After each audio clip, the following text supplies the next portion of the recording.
Thanks for joining us on AFL Riverina TV. Joining us in the studio this week to take a look at the huge weekend of matches in the Riverina League is Turvey Park coach Brad Burkinshaw and Tom Walker from AFL Riverina. Thanks for coming in, guys.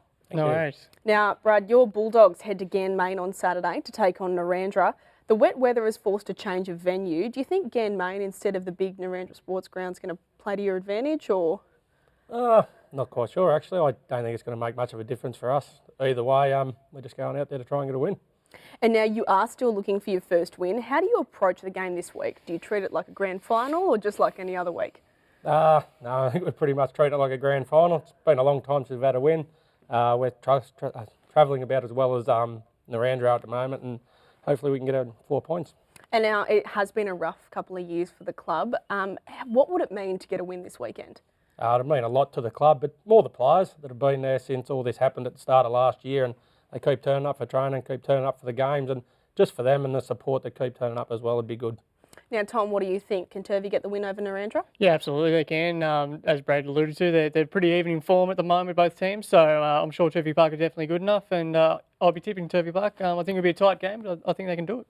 Now, Brad, your first grade results haven't been there, but your 17s are in the picture to play finals, and your netball teams probably will be there in all 4 grades. What's the feeling around the club generally this year, and how's the club tracking?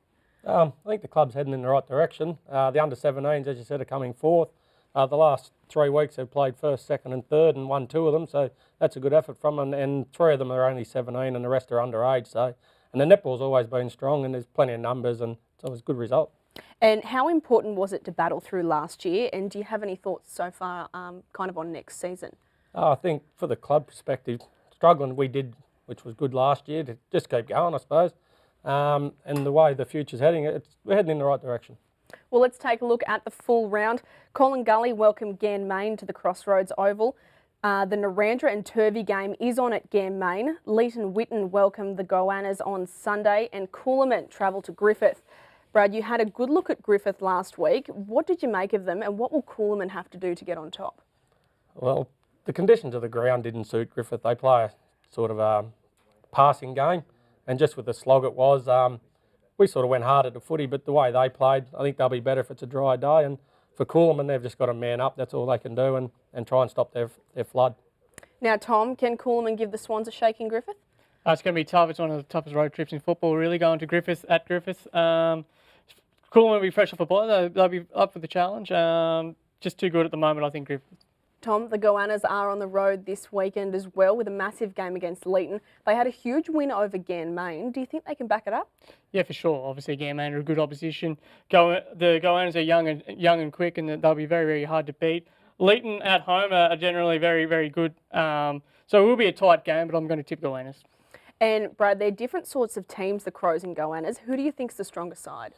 Well, they both give us a bit of a touch-up. Leeton really are hard to beat at home. But in saying that, Mango do go all right against them, being a young and fit side. I think, yeah, Mango can get over them. Now, do you think either of them, or Griffith, can give Wagga Tigers a run for their money, or is everyone else playing for second? Oh, well, at the moment they are, yeah, but in saying that, come September, anything's possible. A few injuries to a few key players at Wagga Tigers, and a few of the other sides are back in the contest. Now, Tom, a massive game for Colin Gully at home to Ganmain. They're 2 wins behind Coolament and Ganmain. Can they make up 4 points here? Yeah, for sure. Colin Gully starting to get a few players back. They'll get the Kennedy brothers back. Danny Frawley was missing last week as well. So that'll be better for the run. Harry Perriman is obviously a very important player. He's a very good player. He's come back from state football, from the Nationals, and he will make a huge difference to Colin Gully. I'm actually tipping Colin Gully. I think that the players that they got back in, they'll be raring to go to make a run for finals. I think Colin Gully. And Brad, the Lions are under a bit of pressure to prove they're a finals contender. How do you think things will go at the Crossroads?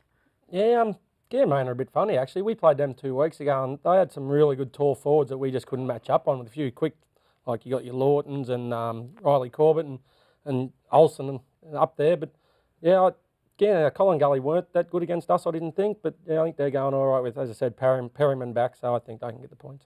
Well, all the best to the Bulldogs against Narrandera on the weekend, and thanks to you both for coming in. Thanks very much. No worries.